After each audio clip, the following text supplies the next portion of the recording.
Yeah. Yeah. It's easy to look for her. Yeah. Yeah, just do like a No. little bit. Inside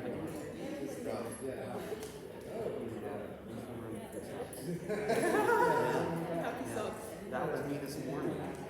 Really? I mean, it was. More time and like. They're all set. Check.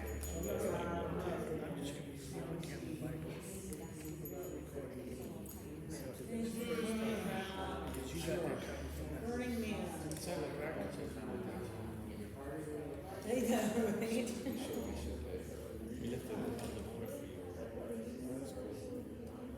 Well, it's supposed to be a more benefit.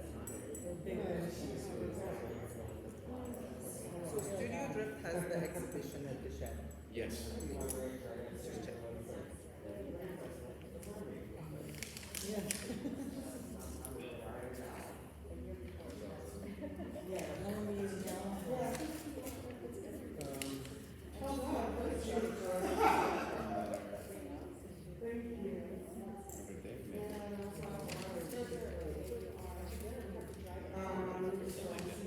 you have a baby and a dog. Do you remember anything that happened before you were sick? We're ready to go when you are. But they say your personality is formed. We're ready to go when you are. Yes. Okay, I'm ready. Okay, I'll give you the signal. You'll give me the signal? Yeah.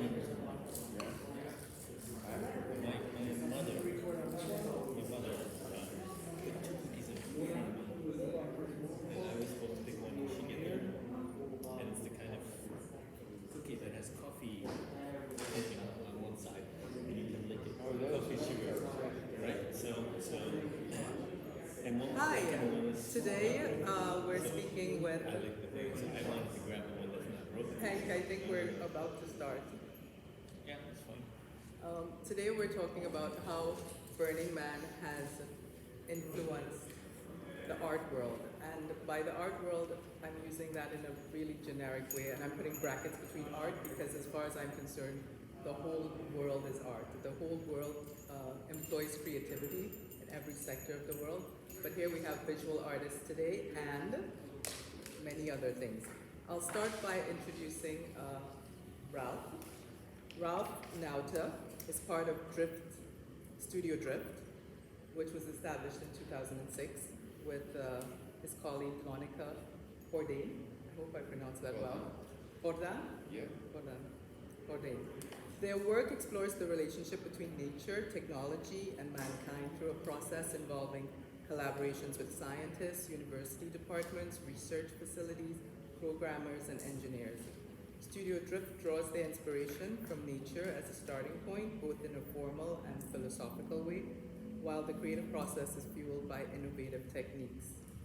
Their work was exhibited at the Israel Museum in Jerusalem, the Museum of Art and Design in New York, Museum Boijman van Beuningen, Rotterdam, and the Victoria and Albert Museum, London. Correct me at any time.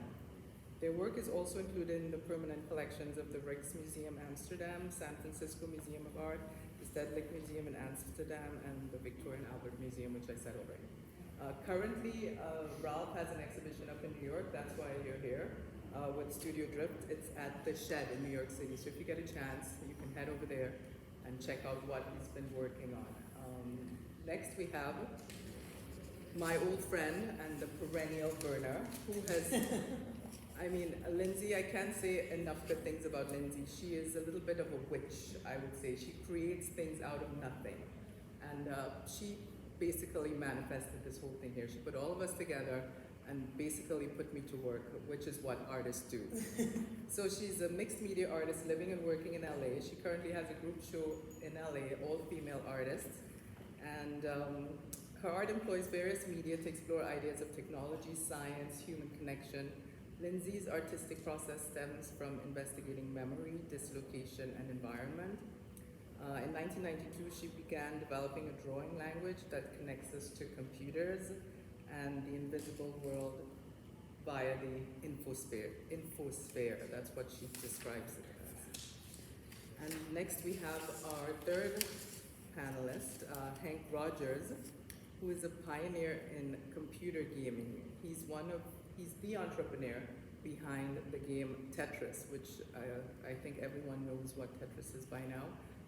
They call him Dr. Tetris, I've heard. It's an honorary title, but I'm encouraging him to put it on his business card.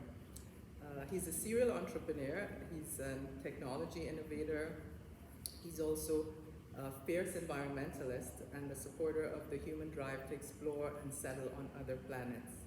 He started his career working in gems, and during this time he designed and developed high temperature technologies to improve the color of rubies and sapphires. Please. Okay, I'll leave that part out.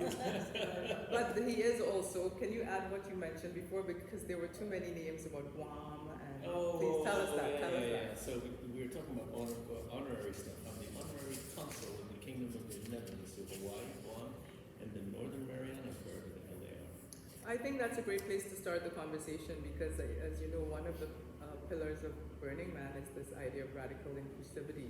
So here we are, you with Guam, of all places. We have him in the Netherlands, we have LA, and we have Trinidad and Tobago. So who would have thought? And just to go back to the title, how Burning Man has influenced the art world. I mean, here we are in Sotheby's of all places. Like you couldn't get more old world fine art establishment than Sotheby's, right? I'm going to date myself by saying this, but the first time I went to Burning Man was 1999. So of course, since its inception with Larry Harvey and Jerry James, things have changed. And I wanted to see how you guys, how would you say your work exemplifies some of the principles in Burning Man? We just said radical inclusivity, for example. I mean, who wants to go first? Let's, throw it up, whoever wants to speak first. Well, you said radical inclusivity. But that's just one. You could pick any of those. No, I understand. Mm-hmm. So for me, the thing that I'm bringing to the real world right now is we've got to clean this place up. And so one of the principles at Burning Man is that you pick up matter out of place, move. And it's a thing that when 70,000 people get together in one place and they all change, and they all become like, oh, I'm gonna pick up everything. They crawl around at the end of Burning Man, making sure there's nothing left behind. And that's the kind of thing that we need to do in the rest of the world. We sort of let our plastic go into the ocean and our carbon dioxide go into the atmosphere. This is all matter out of place. And so what I'm doing is I'm working on taking it all back. We have to take it all back. Well, there's one current event. Lindsey sent me this yesterday, and she was like, "This is what Hank's working against," and it's the oil spill that's off the coast of California. I don't think there's a more specific matter out of place than that. I mean, so Lindsey. Unfortunately, that's just the visible one. We have so much invisible matter out of place. Like everything, we walk around the streets of New York. I'm a new person to New York. There's garbage everywhere, all these garbage bags. And we know where it goes. It goes into a hole in the ground. And that's matter out of place. It's filling up some place that really doesn't need all of that stuff to be stuffed in there. Absolutely. We talk about radical inclusivity, and then you think of little villages in Africa where they really leave no footprint behind. Everything they use, do goes right back into the earth. There's hardly anything like garbage. There's no garbage. Anyways, what do you say? How do you think your work shows these principles, or your life of Burning Man? I think for me, my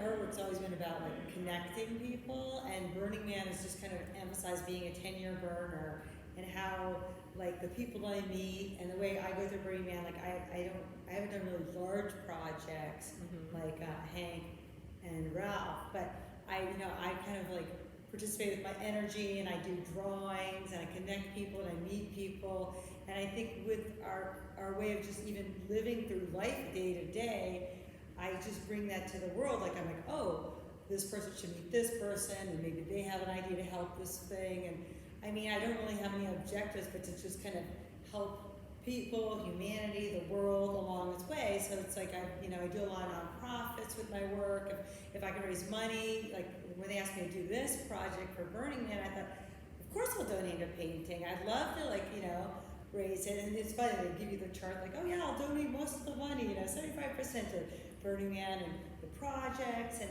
just like to get the work out there and it's Burning Man has changed my life. I mean, the large installations, Ralph's projects have, were probably, one of the top 10 most beautiful projects I've ever seen at Burning Man. His tree project and the drones. Mm-hmm. And I saw the first drones first in Art Basel, Miami, and then I was at Burning Man, and then it was like this great surprise. I was like, oh my God, here's Ralph, he had him at the BMW thing, and then poof, there they are. And then you see these, and they're all lights, and I think of everyone as like lights of energy too. And if we just keep working on being positive lights on the planet, and that's a good thing. And I think that's what Burning Man nurtures in everyone. Absolutely, and we'll talk about to Ralph next. Can you explain what she's referring to? Because not everyone's been to Burning Man, and not everyone saw the tree or saw the starlings. Can you describe this project for us? Sure. So we did two pieces at Burning Man. One is we helped on one, to be clear. It's a Tree of Tenerife, and it was a collaboration between Zach Smith and Mark Slee, and we were asked to do some programming on that tree at that point. And it was such an interesting project that we thought, okay, it's a freaking amazing piece of art. Let's play around with it. I mean, because you're asking me what Burning Man can bring to the art world and the portions of that. It's just a playground whereby it can be less serious and without any restrictions, just express yourself to your fullest abilities. And the collaboration between other people also forms that it goes maybe into a different direction that you thought. So it's just working together to create something magical, without boundaries. So we were asking it to help with the project, and it was such a great collaboration that we decided to jump on board, and we formed this collective whereby now we're building these trees. The first one is coming out in Dallas, actually, whereby we can bring that to the world, on the larger stage. And what about the starlings with the starlings is a piece that we started a long time ago, 2008. We had this swarm algorithm going to this physical art piece, and thought, how cool would it be if we can have that physically in the sky, but not as a projection or something too easy, but like something that you have a physical connection with. And we started playing around with drones and putting light sources, lights underneath, and seeing how we could work them together as a group. And so we brought 600 of those to the playa, and they were swarming above the desert in this beautiful starling movement. So you had a program each individual one to sort of work as a mass. Well, no, it's a bit more complicated. Oh my God, I can't even begin to imagine. Yeah. But I mean, what is great too in terms of what you guys are all describing is the lines between things are also blurred. Nature, art, technology, I mean, it all becomes one. Yeah, there are no lines. There are no lines, exactly. Thank you for that. There are no lines. But, the matrix makes lines so people can work and they can figure out how to get along in life within the boundaries that are made, but they don't exist. I agree with you. So should I move on to the next question, perhaps? Art collectors who collect in depth often speak about how the work of an artist has altered their view on life or on certain subjects. And I think the same can be said for anyone who has participated in Burning Man, which at the very least is a consciousness expanding experience. People are never the same afterwards. I think you answered this question already, but from a more personal standpoint, how has Burning Man helped alter your worldview? Like, from the first time you showed up at Burning Man, how were you a different person after you left the playa? Anyone can start to answer again, too. Well, Like, yeah, it's certainly it's like you were talking about boxes. And what Burning Man does is it takes you outside of that box. Whatever box you've been in for your entire life when you go to Burning Man, you're outside of What do you do when you're outside the box? That is the question. What kind of person are you? Because you're no longer restricted by all of the, hello, how are you, and all these kind of things that we have in regular society. And so, what Burning Man does to me, or did to me, is give me confidence in humanity that we're able to change.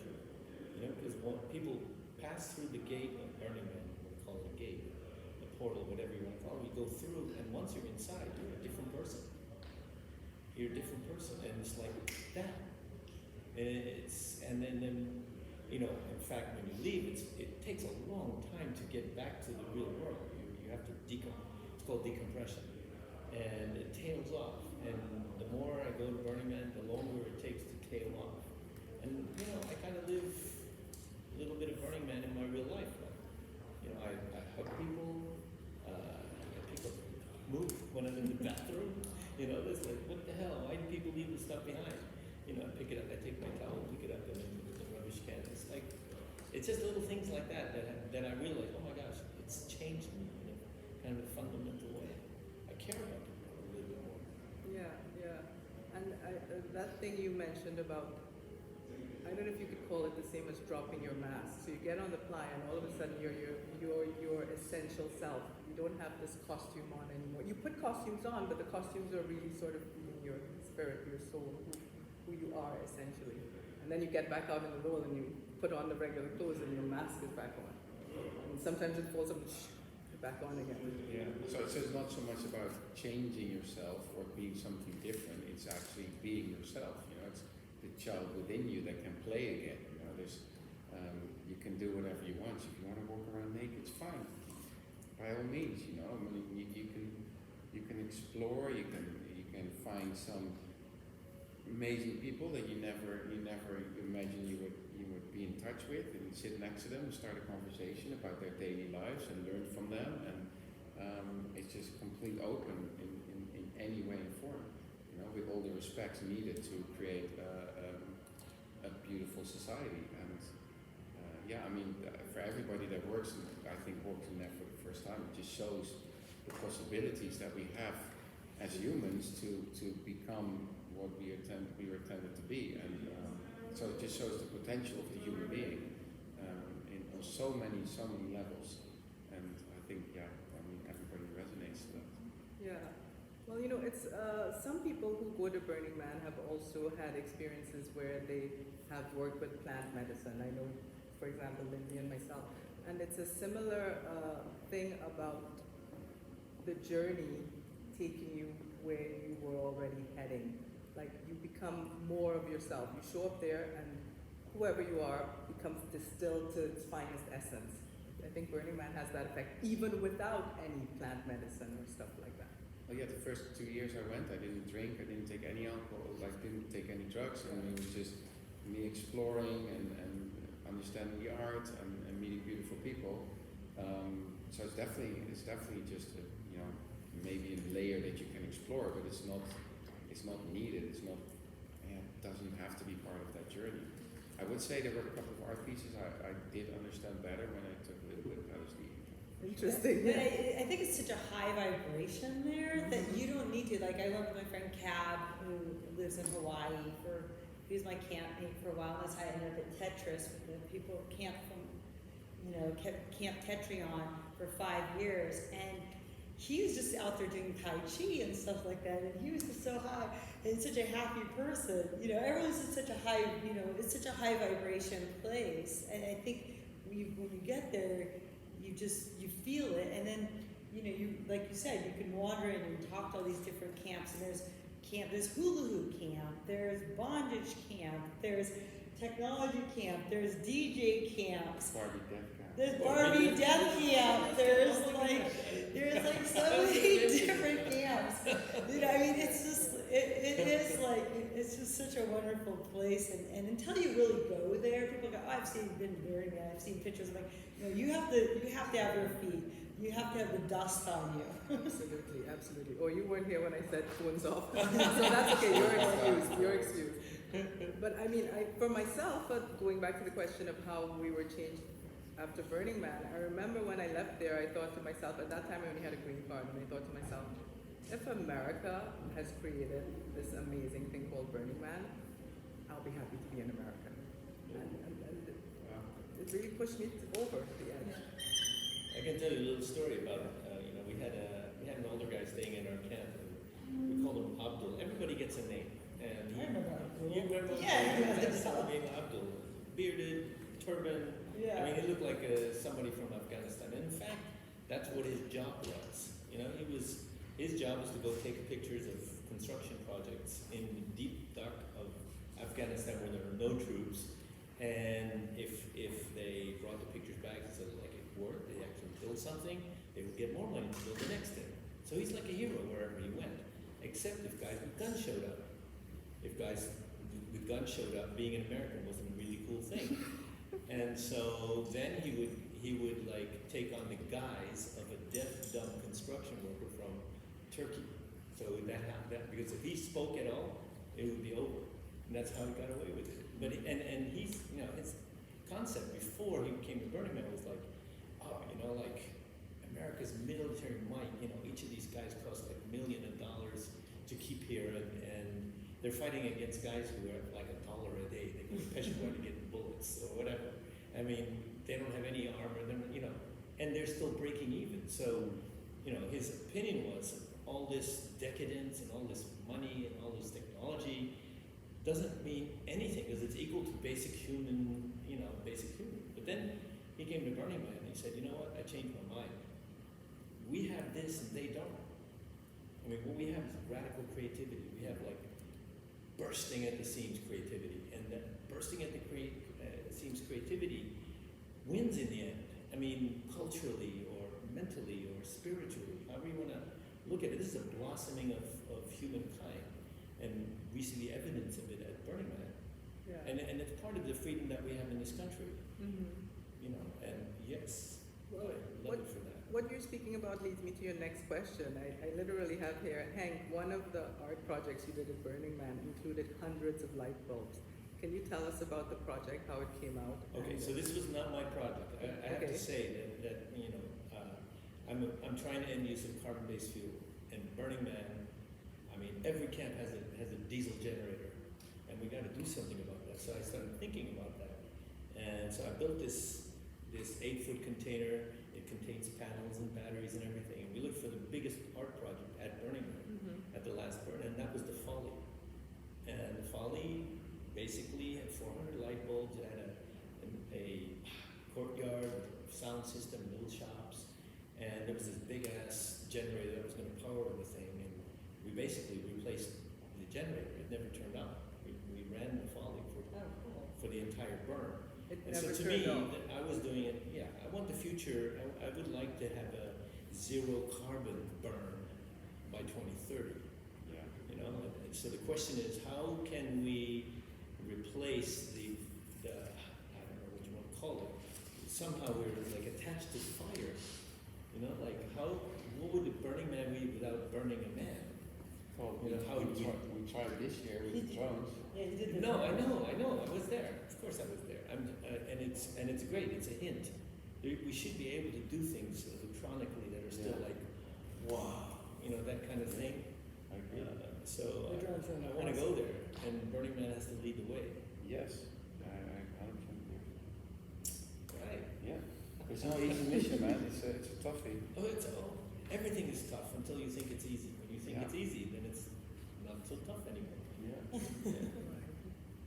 My next question you already answered because we spoke about the drones, but when we were off camera, you also said now artists like yourself or like Leo Villarreal, you are part of the contemporary art world already. Can you talk to us a little bit about other artists that you might know of who have been to Burning Man and are burners who show at galleries and across the world? Or I mean, there are many artists that obviously make that transition, but it's mostly it's from the art side, like related to Burning Man, and making the transition towards the art world. The other way around, you don't see that much. Right, you don't see from the gallery heading out to Burning Man. No. I think a lot of artists from the contemporary art world go to Burning Man, but it's kind of like they go there, like Mike Kelly, who's a big performance artist and installation artist. He went there and ran around in diapers. And he had a great time, and he probably came back to the studio. Like I'm like more of a studio artist, and got inspired because he had the freedom to run around and do, you know, feel free and just observe things and see amazing projects. And so I think it's like you said, there's going to be no lines, there's less lines. And Yeah. so. Yeah, it's true. And I mean, we can't really emphasize how important it is, the cross-pollination between artists at that time too. You see someone's work or you have a conversation, and you're just downloading all the stimuli, and then you go back and it sort of seeps into the work. Yeah, I kind of think that Burning Man is the biggest art exhibit in the world every year when it happens.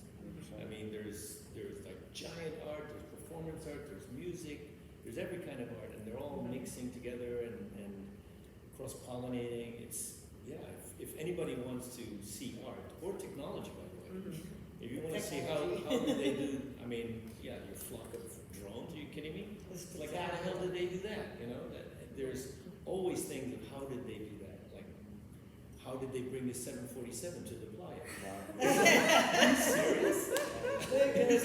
How the hell did they do that? I mean, where did it come from? Must have come from Mojave. How many overlying power lines did they have to like disconnect and connect to get this thing all the way to the playa? It's also great that you don't have to be like contemporary artist or like have some mega gallery behind you. You just have an idea and you rally a group of crazy, you know, open-minded people, and you just build something. You know, and you know, sometimes it's amazing, sometimes it's a little, you know. But it doesn't matter Doesn't because matter. again, there's no lines, there's no boundaries. It's all 100%. It's all about one. that learning curve as well, And- and experimenting, and like how you go to Burning Man and just on the spot. And I would love to do that one year. Just do drawings, Just do drawings and like connect Keep it with simple. people and just Exactly. go with the flow. It's just those create the most magical such a moments. relief. We were talking about that, the idea of, you know, getting into a really big project or just going with the flow and doing things a little bit like that. Well, and then also just all the crazy art cars that turn into sound stages, you know, like Poo and like all these giant art cars. It's just, and you never know what you're gonna see every night. It's like such a surprise every year. You know, like, and then everyone's like comes up in pieces, and it's. I mean, you know, the music. I mean, one time they did a giant earth harp, and then even your music when you did the drones was so beautiful. I don't know who your musician was. It was you bathing. Yeah. Oh, it was so beautiful, and yeah.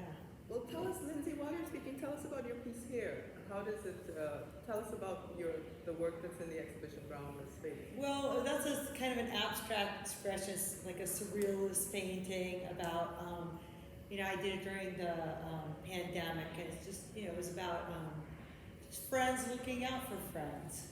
You know, how people look at me. So you know, it's like one of my drawings, but a larger scale drawing, and it's a, you know, energy drawing. So like you're the energy source, and basically. Yeah, and I love that your color palette is the very Tetris-like. It's very Tetris, and maybe it's because like you know, I don't know.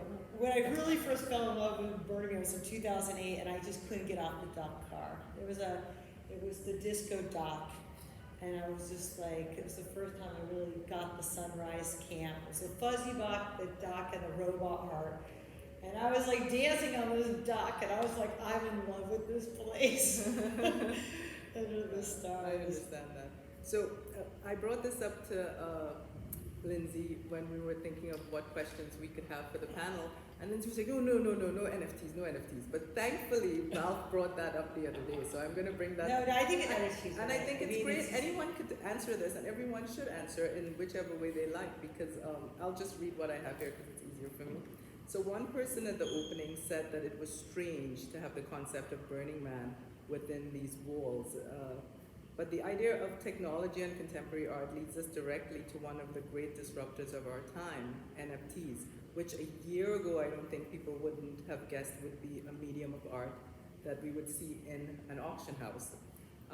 We won't go into much, like I said, but there are burners who are into blockchain, and there are tech guys who buy art, and this year we've seen the numbers that have come out from some of these sales at the auction houses. So what's your point of view about this thing about NFT, art, Burning Man, blockchain, blah, blah, blah? I mean, say whatever you want. You can say it's just another tool, and it's all about how you utilize that. So there are very corny NFTs out there. There are some that are very cleverly put together and you know, push creativity forward. So yeah, it's I just see it as a platform. You know, nothing more, nothing less.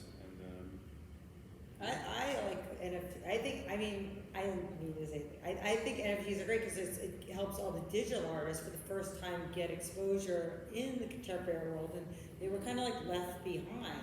they work. For a You long know, time. I mean, I was an article for Art for Bitcoin years ago, but it was like still object art. But it's like the NFTs is just like amazing because it's like this whole new thing that, and a whole group of artists that never really got out there with their digital art. And it goes back to the idea of the playa that you just can make just about anything. It You doesn't can have to make be- it, yeah, it's all here. It's a new medium. It's a new medium, but I can think back to now that we mention it. You know, the very first thing I ever did as an entrepreneur was make a computer game, and the graphics, all the monsters and the humans. I made them. It was my first attempt at art. I would call art whatever. Now I was thinking, wow, I can take those things and sell them as But you know, we go through waves. We went through phonograph records and CDs, and now we're on iPods and downloading and so on. So there's all this progression, and you know, I hate to say this, but in general, graphic artists are the least respected of all the artists. In other words, if you copy somebody's piece of music, all it needs is like 4 bars or whatever it is, and say, oh, that's a copy of that song. And the same thing with writing. You know, so Hollywood will pay for a script or pay for the music, and when it comes to graphic art, it still sucks the way things are happening. I don't know, Geiger made Alien 1, the movie, and he made the monsters, and he got $25K for that. And for Aliens 2, they didn't even bother mentioning him. They just ripped him off. And so graphic art, you know, it's lagging behind the other arts in terms of recognition as intellectual property. And NFT is a way that graphic art specifically, I think, can monetize. Yeah. No, there was actually, I had a couple of pieces in the past I didn't want to put out because I knew my social media game was not strong enough to protect them. You know? Like, I knew immediately it was going to be copied, and therefore I didn't move on that. But I mean, that's been taken away now. That's amazing. Wow. Yeah. No, I actually like the idea of disruptors. You know, I don't think contemporary art can exist without every now and again someone setting the reset button. Otherwise, we all get really bored, and we would still be painting only. You know, if nobody did something new. Anyways, I just have a couple more questions. I'm not sure how long we've been speaking, but Lindsey, you're in this all-female group exhibition. Ralph, you have your show up at the Shed. And Hank, you're working on this Blue Planet Alliance and preparing to talk about leadership in Geneva. Do you guys want to expand a little bit on what you're currently working on? I mean, do you want to talk about the Shed, or maybe some project in the studio that you're going to go back to in Amsterdam, and likewise, just whatever, what you're working on now? What's your... Yes. I don't know. I have to think about this. You go. Okay. I'll go first. So the Blue Planet Alliance is it's my new NGO. I started in New York, and my background is I spent the last 12 years working to end the use of carbon-based fuel in Hawaii. We got Hawaii to have a mandate, and we changed the business model of the utility so they make more money. I switched into renewables, and so Hawaii's gone from being the worst place in the country to a shining example of the future. And I want to take that example and export it to the rest of the world. So that's why I'm in New York, because New York is connected to the rest of the world. And I'm starting with the small island developing states. There's 57 of them, and then there's LISPA. There's a whole bunch of organizations of island countries like yours. Mm-hmm. And they're the most like Hawaii of any countries in the world. And so basically we're going to help them first. First they have to have a mandate, and then we'll help them figure out how to move towards a clean energy future. But it's not just about clean energy anymore for me. I really want everything to be fixed by 2045. I mean, everything. I want the plastic out of the ocean. I want the carbon dioxide down. I want all the crap that we put in landfills. You know, we talk about dwindling resources, but actually, everything that we've ever used is still here. You know, nothing is gone. Nothing's gone to space or changed into another element. It's all here. So if we want stuff, let's go down and get into the garbage dumps. That's where it all is. And so rather than mining new stuff from someplace, let's use what we've already dug up and whatever. We've got to put it all back. We've got to take it all back. Everything that we've done, we've got to clean up our room. And so that's what I'm doing right now, is figuring out how does mankind clean up its room, all of it. Lovely. You know, before I came in here, I used the ladies' bathroom, and there's a neon artwork where you wash your hands, and it says "Dream Big." I think that's a good art piece for you right now. What does it say? Dream big. Oh, dream big. Yeah, I mean, the way you describe it is like you want to do it by this time, and I'm just like, but you can make it happen because Yes. you have that. Why not? Yeah, why not? Yeah, why not? Yeah. It'll just be a piece of history in the future. We'll look back and say, oh, and then the Industrial Revolution happened, and then they cleaned up the world. You know, da da da da da. It'll be peaceful. Not hopefully. This is absolutely going to happen. There's no question in my mind. It's like we have to swim. Well, you know, this is I agree with We have you. enough time to do it. I agree with you. And you know, like when Lindsay said to me, Hank is working against stuff like this, meaning the oil spill in California, and I said yes, but how many others are working for this stuff because they're making money off of it? So for every Hank, maybe we have 10 other people pushing for another pipeline. That's going to change because they're going to be replaced by their children. And their Thank children you. give a shit. Have more So kids. they're going to get old and they're going to freaking die. That's- And you know, and then there's a new generation, and they're not going to put up with this. Hopefully you're But it's right. you also have to incentivize them to show you can actually make a larger profit by cleaning up the planet. Well, that's what happened in Hawaii. We You showed don't believe that? we showed the electric company. You know, the electric company buys oil-based electricity at 22 cents per kilowatt hour, and they buy renewable, means wind and solar, for 8 cents per kilowatt hour. It's already cheaper Yeah, yeah. in many places, and so why are they still importing oil? It's crazy. It's because of inertia. Inertia, and also the whole mindset of profit first. So, okay, now we're going to clean it up, but we're going to make money from the green stuff we're doing. That's our incentive. You know, that needs to be secondary. First needs to be the earth and what we get out of the earth to support ourselves as human beings. Not, okay, now let's make money. It's the new green thing, new green money. I mean, anyway, that's a whole other topic. But let's hear your point of view or yours, yeah. What are you working on? I guess what I'm working on right now is, I used to scuba dive a lot with sculptures, plastic sculptures. I have a fountain I put together in Italy that's going to be outside a performance artist. So she was one of the first performance artists, Caroline Sheenan's chapel. So that's going to be open next year. And it's like this water squirting neuron fountain. Kind of like, I do a lot of stuff based on neurons because I like people and how we connect. So I do that, and I have a group show in another one on the 24th that opens at Arushi Gallery in LA.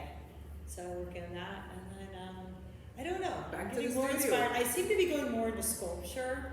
So, and because I made these plastic sculptures years ago that I would put in tanks of liquid and scuba dive with, and then I didn't realize until I went to London. I had a friend, and he's like, "Oh, I can cast that." So I started turning these plastic, kind of like an alchemist, into these bronzes, and I'm kind of going more into that kind of thing because it's all the sculptures came out of a scuba dive trip to Belize and a thing called a siphonophore, which is multiple cellular creature, kind of like the internet. Like it's this thing like everyone's connected.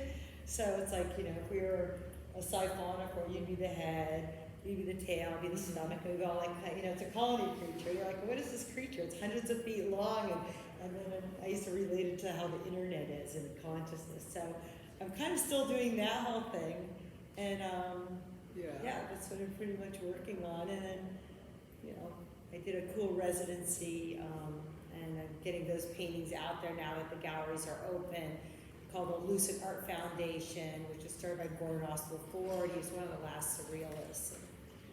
And Well, that he was sounds friends with exciting. Roberto Monta, who's a friend, you know, I love Roberto Monta. It's like, what is real? Surrealism, quantum physics. But this is the wonderful thing about, I mean, you guys know as well, I love Lindsey because you have these conversations with Lindsey. You know, how many other artists do you know of who goes between the siphonophora to quantum physics to, I mean, she's just beyond these. Anyways, but let's move on to Hank. I'm sorry, to what are you working on? Well, you know, the shed show that we have now, it has a couple of pieces in there that I really want to extend on. One is actually this body of work called materialism, where we deconstruct everyday objects to also for my own learning, but to understand what everyday you know, our everyday world is built of from. So what materials go into it. So we deconstruct, for example, a bicycle, and we put it back into these building blocks. So you see all these different materials next to each other. You can get an understanding of where it all comes from. What are the geopolitical struggles between nations to build something? How is our world constructed? And also in time, how does it change over the course of time? That the materials that we use. And I think it also comes back to you know, what you're working on, and the knowledge of the value that we for the pieces, for the material that we need to build the world that we live in. It starts with there, you know, the education, I think, and to build it out. I completely agree. We just should reuse everything that's already been dug out of the earth. Yeah, for sure. So I think my closing question will be, when is the next Burning Man? Has anybody heard anything about Next that? year. Next year. 2022? That's where this is the, you know. 2022. There's a little bit of I heard, I don't know this, but I heard that they might move it from the week that it's always been at. To And what? I don't know, well, I'm not exactly sure. Oh, It's just okay. a rumor. But Oh. normally Burning Man ends on Labor Day. Yes. So it's a week before Labor Day. So if nothing changes, it'll be a week before Labor Day. All right, well, let's get our tickets if we can. Oh, there you go. Yeah.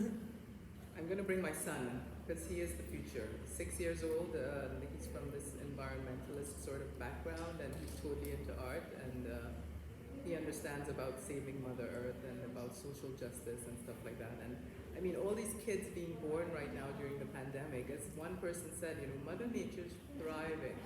There's no reason we shouldn't be thriving. We're part of Mother Nature. Right. So, I mean, you know, the whole idea that the world is going downhill, you know, nature will be fine. It's us we need to worry about. How do we fix us? Yeah. Yeah. Anyways, thank We you. need to all become burners. That's what. Absolutely, Yes. and we need to drag everybody to the flyer one way or the other. Yeah. Yeah, sure. And I love their scholarship program for that. So even if you can't afford it, because let's admit it, it's become extremely expensive to go to fly now. When I went in 1999, I must have gone on like $500 or something like ridiculous like that. I wasn't rich, so definitely less than $1,000. But now you can't do anything for $1,000, and you can't even buy tickets to Burning Man for $1,000. Perhaps you could buy it. You're exaggerating now. Well, you know, Because I've picked up people on the way to Burning Man who going to Burning Man without the ticket, without anything, and they're like, find a way to get in. they find a way, absolutely. Well, I like that idea a lot. I mean, now I'm older, I need a bit more comfort myself, but back then it was pretty much catch as catch can. But it was fun. I mean, you know, it was amazing. So thank you again, everyone, for listening. Thank you, ladies and gentlemen, these wonderful artists, and I count you as an artist for sure. I mean, anyone. Thank you guys for You never coming. asked me about my hat. Yes, I saw you making that hat as we sat here, and I know you do those hats. This is like hat 55. And generally I start with a white hat on every trip. And then I draw, and then I retire. So it's like a little history. That's cool. And so I started something new. You know, they make you sign when you buy coffee or whatever. And that signature doesn't mean anything. So I've been putting a heart as my signature. Because it doesn't make any difference It anyway. makes no difference. So I put a little heart. So this trip, this is a new thing I've started, is to draw hearts everywhere. So it's your travel diary. It's my travel diary. Amazing. Well, I don't know why I didn't ask you, but I think you answered it yesterday when we visited you. So I was already, that's why I said let's not have a conversation before, because we Okay, always that's spill the beans before we There sit it down. Anyways, thank Thank you you. again. You guys are amazing. You've been a great moderator. And I'm so grateful to Lindsey, this beautiful soul who brings people together out of like thin air. Thank you. Literally out of thin air. Definitely, yeah. Thank you, Burning Man, for Thank bringing us you. together. Thank you. Here's to Larry in heaven. Larry, we didn't mention your podcast, Oh, your it Bees doesn't and matter. Honey Town. I'm not sure. I'm transitioning that podcast into more visual thing. So hopefully, I should take this off. Cool, thanks Yeah. you guys. Yeah, thank you.